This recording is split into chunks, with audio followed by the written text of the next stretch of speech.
Today's morning devotional.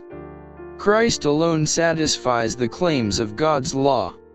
For there is one God, and one mediator between God and men, the man Jesus Christ, who gave himself a ransom for all.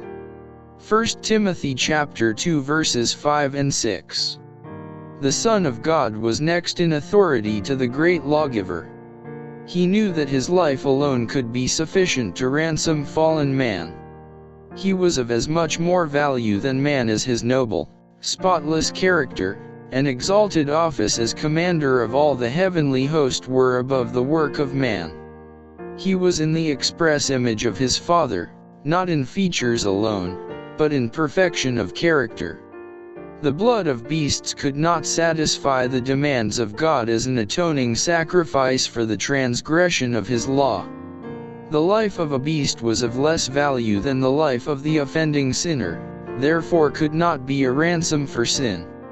It could only be acceptable with God as a figure of the offering of his Son. Man could not atone for man. His sinful, fallen condition would constitute him an imperfect offering, an atoning sacrifice of less value than Adam before his fall. God made man perfect and upright, and after his transgression there could be no sacrifice acceptable to God for him, unless the offering made should in value be superior to man as he was in his state of perfection and innocency. The divine Son of God was the only sacrifice of sufficient value to fully satisfy the claims of God's perfect law. Upon Christ no requirements were laid. He had power to lay down his life, and to take it again. No obligation was laid upon him to undertake the work of atonement. It was a voluntary sacrifice that he made. His life was of sufficient value to rescue man from his fallen condition. The Son of God was in the form of God, and he thought it not robbery to be equal with God.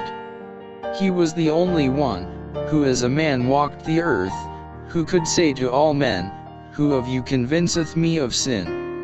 He had united with the Father in the creation of man, and he had power through his own divine perfection of character to atone for man's sin, and to elevate him, and bring him back to his first estate. The sacrificial offerings, and the priesthood of the Jewish system, were instituted to represent the death and mediatorial work of Christ.